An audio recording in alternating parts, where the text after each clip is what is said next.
Itu. Jadi alamat web desa ini juga diperlukan untuk meningkatkan pelayanan di desa.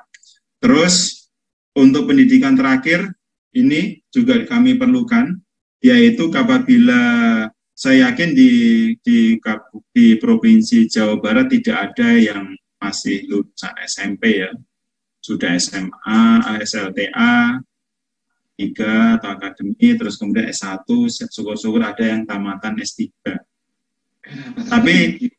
Tapi ada juga kepala desa yang lulusan S3 Bapak Ibu di Indonesia ini. Itu. Jadi kalau mau kepala desa Karangpati ini lulusan berarti kalau nomor 3 berarti lulusan S1. Jadi kalau mau umpama tamatan SLTA berarti diketik nomor 4, kalau S1 berarti diketik 3. Jadi sesuaikan dengan ini ya, kuesioner ini. Terus selanjutnya lama masa jabatan. Lama masa jabatan ini umpama kepala desa baru atau kepala desa yang lama, kalau memang baru, baru 2 bulan, berarti ini adalah 0, ini adalah tahun, terus ini adalah bulan. Ini udah kami kasih keterangan. Yang pertama adalah tahun, yang kedua adalah bulan. Itu Bapak Ibu. Terus selanjutnya pendidikan terakhir sekretaris desa. Sekretaris desa, pada posisi inputan ini adalah sekretaris desa lulusan dari SLTA berarti ketik 5. Kalau mau SMP ya ketik 6, kalau S1 berarti ketik 3. Gitu. Ikutin ya. Terus masa jabatan sekdes itu berapa tahun, kalau memang belum ada 1 tahun berarti ya 00, terus 8 bulan 08 itu. Ini udah dikasih keterangan. Terus selanjutnya sekretaris desa ini laki-laki atau perempuan. Kalau memang laki-laki ya tek ini sekdes laki-lakinya 1 orang, klik. Kalau memang siapa tahu di desa itu ada 2 sekretaris, umpama yang laki-laki 1, perempuan 1, ya ketik 1. Jadi jumlahnya 1, cuma ini 1. Jadi dengan itu akan terus kemudian kaur TU-nya ada berapa? Kalau memang ada 1 laki-laki atau perempuan, klik sesuai dengan kolomnya ini. Ini kaur TU underscore LK itu laki-laki, PR itu perempuan. Gitu. Terus ini adalah kekuatan perangkat di desa. Ini tinggal ngikutin ya Bapak Ibu. Terus staf petugas desa, mau jumlahnya laki-lakinya berapa, perempuannya berapa. Terus BPD-nya, yang laki-laki ada berapa, perempuan ada berapa. Terus kemudian untuk LPM atau anggotanya, laki-laki berapa, perempuan berapa, PKK, kepala dusun, RT, RW itu berapa.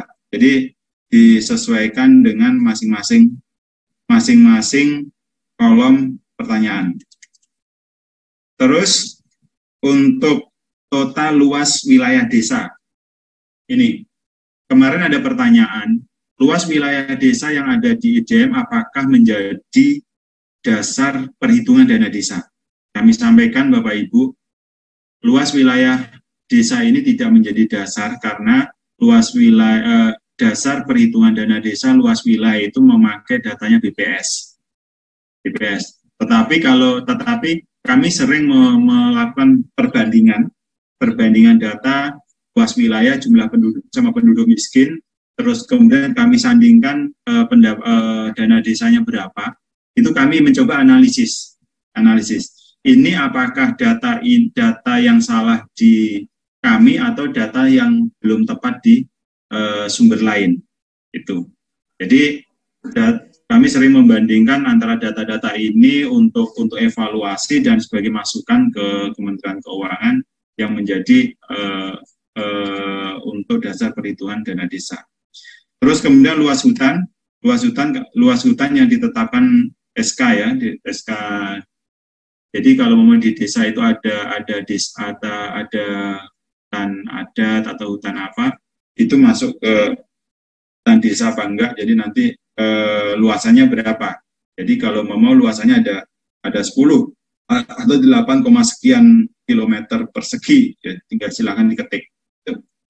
Terus untuk jenis wilayah ini dibedakan menjadi satu adalah dataran rendah, dataran tinggi atau pegunungan, kepulauan, dan pesisir atau rawa. Jadi kalau mau di wilayah pegunungan, yaitu silakan ketik nomor 2. Kalau di wilayah dataran rendah, ya ketik nomor 1, atau kepulauan yang berada di pulau, ya ketik nomor 2. Kalau di bibir pantai, itu ketik ke pesisir. Kalau memang di wilayah desa itu ada di wilayah rawa-rawa, ketik nomor 5. Terus untuk jenis tipologi desa, silakan perhatiin di sini ada pilihan. Kalau umpama berbatasan dengan kawasan hutan, oh ternyata desa ini berbatasan dengan kawasan hutan. Terus itu ketik 1. Yang nomor 2 adalah berada di dalam kawasan hutan. Umpama desanya itu berada di kawasan hutan, itu ketik nomor 2. Atau desa ini berbatasan dengan kawasan tambang, itu ketik nomor 3.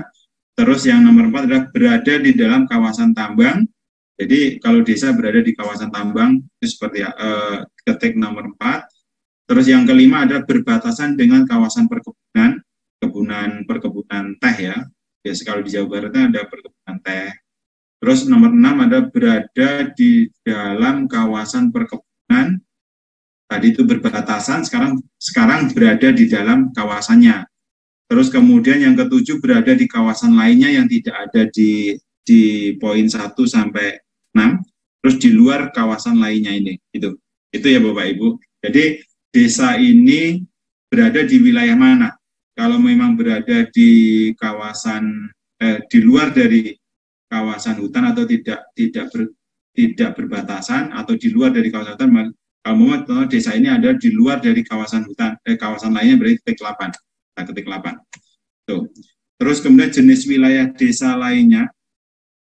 Jenis wilayah desa, umpama desa ini desa jenis apa nih yang tidak disebutkan di tadi. Umpama jenis wilayah desa lainnya, umpama desa wisata. Untuk desa wisata kita ketik. Oke. Terus kemudian terdapat pihak pengelola hutan. Apakah ini masuk ada tadi kalau memang tidak berada di dalam hutan, berarti apakah terdapat pihak pengelola hutan? Oh, tidak ada, ya, ketik 0.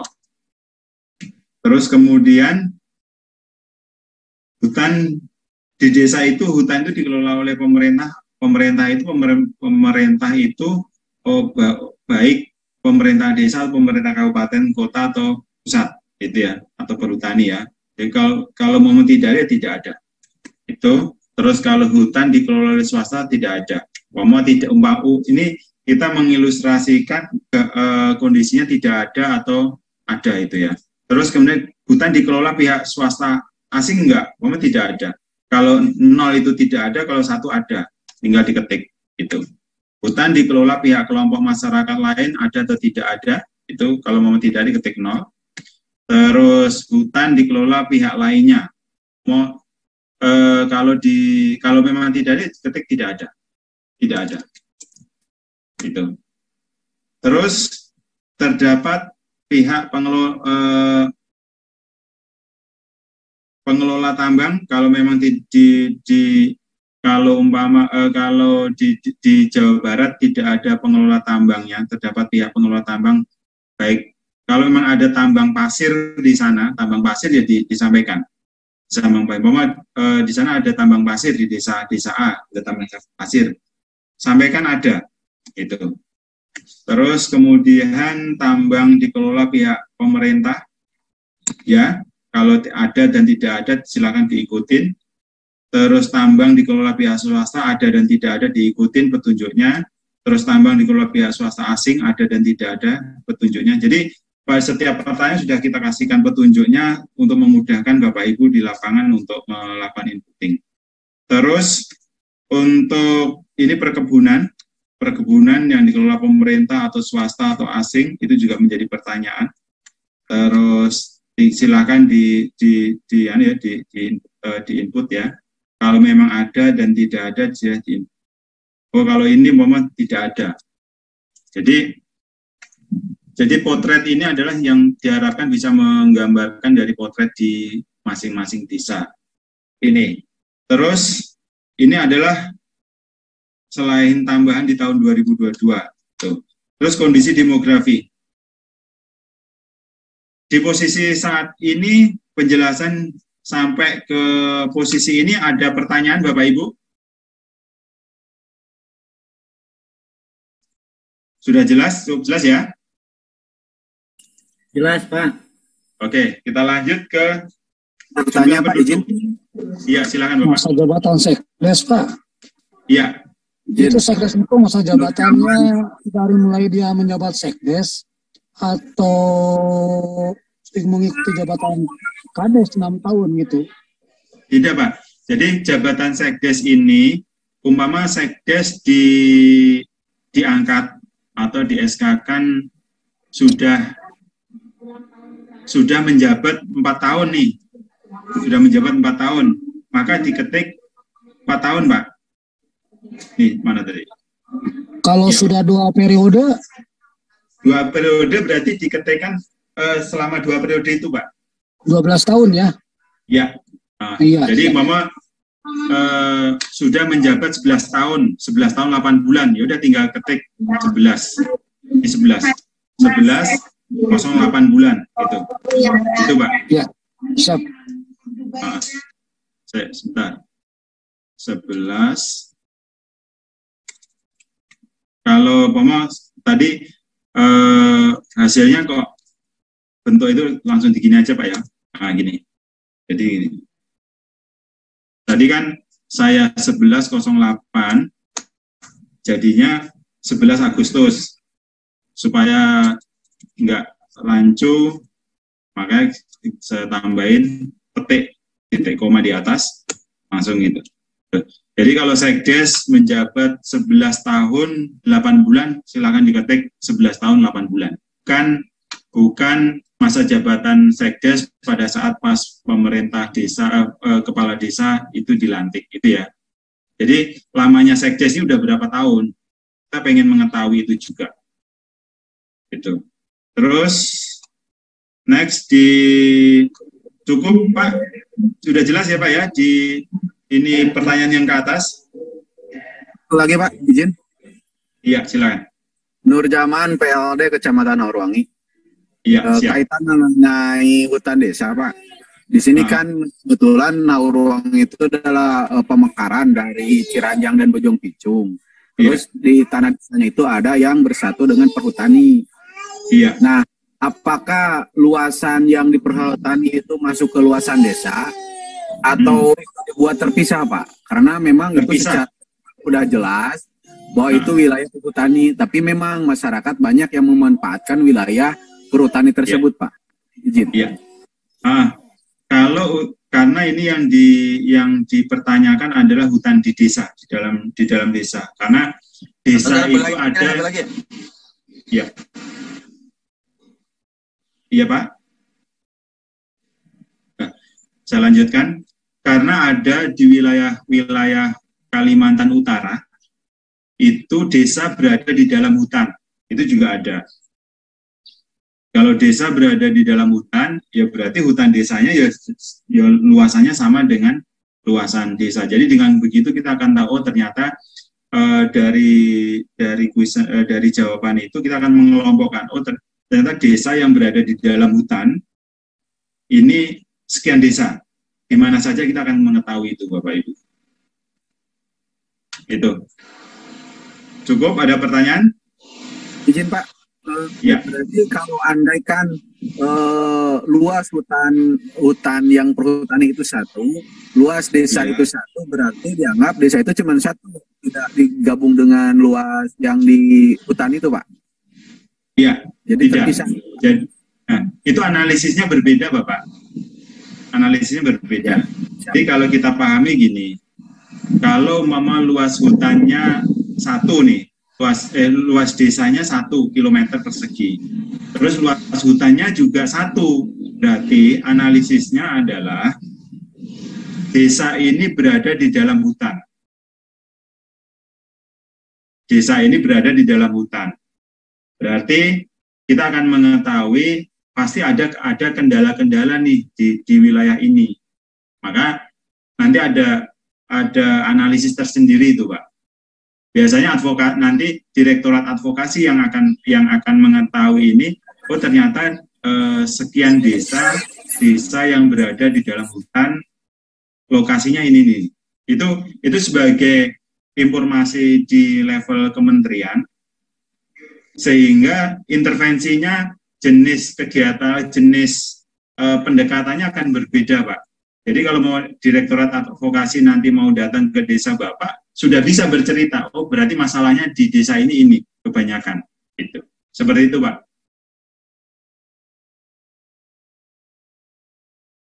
Cukup untuk data geografi, topografi, dan demografi?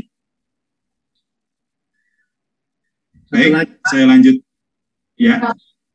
Yang ingin saya tanyakan, kalau ini dia formatnya Excel, apakah yang pengisian data pada masa jabatan tadi itu kita format dengan format Excel ini, Pak? Tidak menggunakan tanda petik begitu? Nanti dia akan kebaca, Pak, di dalam sistem. Oh. Jadi nanti setelah Excel-nya ini sudah selesai nih ya, inputtingnya udah selesai. Ya. Terus nanti tinggal di upload, langsung kebaca, Pak, di dalam sistem. Jadi nanti kalau yang nggak kebaca, nanti akan dikasih tahu di poin-poin mana. Nanti diperbaikinya di wilayah-wilayah itu aja. Baik. Itu, Pak. Oke ya, Pak ya. Kita lanjut ke total penduduk. Iya. Kabupaten Kuningan walaupun bukan undangan nih, izin sharing Pak Mustaqim. Iya. Kaitan di kuesioner stunting ya. Iya. Yang bawah. Jadi nanti dulu, Pak, kita satu-satu dulu biar nggak bolak-balik. Oh ya, bisa tolong scroll ke atas, ya. Pak. Scroll ke atas lagi. Jadi kita selesaikan satu persatu biar enak. Yang mana, Pak? Bisa scroll ke atas, Pak. Iya. Terus, Pak. Ya. Oh ya. Ya, makasih, Pak. Kirain orangnya. Baik. Sekarang total ini sudah jumlah penduduk. Ini Bapak Ibu, jumlah penduduk kalau data SDGs sudah diupdate 100%. Coba kita cari alat banding datanya dari Dukcapil. Dari data Dukcapil itu berapa?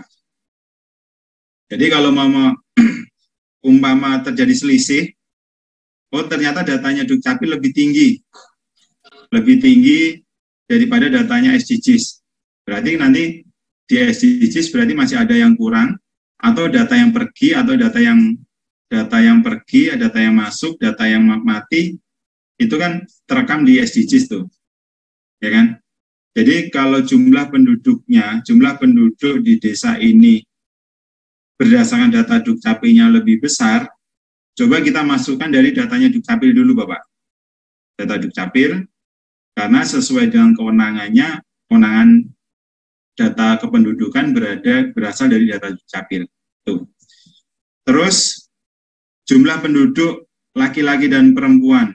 Kalau memang data Dukcapil bisa dibedakan perempuan sekian, laki-laki sekian, berarti langsung di-input. Itu. Yang menjadi pertanyaan di sini, Bapak Ibu. Jumlah penduduk pendatang. Ya. Mohon izin, Pak. Ya. Kan kalau hasil dari SDGs kemarin itu lebih real ya. Itu lebih real. Dan kalau misalkan data dari kependudukan itu kadang masih ada data yang mungkin double atau gimana gitu. Jadi akurasinya menurut kami itu yang dari SDGs karena itu real langsung ke lapangan. Nah, gimana itu Pak? Tapi dipastikan dulu Pak, apakah benar-benar data SDGs itu sudah terdata 100%. Kalau memang terdata 100% nggak apa-apa. Tetapi kalau masih belum 100%, kita pakai data pembandingnya Pak. Kita ada kuesioner hasil, dan itu sudah itu sudah bisa dipertanggungjawabkan. Dan menurut kami, jadi itu yang lebih akurat Pak. Jadi bisa kita ambil. Sharing, Pak. Kalau memang datanya lebih akurat pakai data SDGs silahkan. Tapi pastikan data SDGs sudah 100% dilakukan pendataan individunya, ya. Siap, terima kasih. Clear, oke. Izin sharing, Pak. Ya. Jadi kaitan dengan data penduduk yang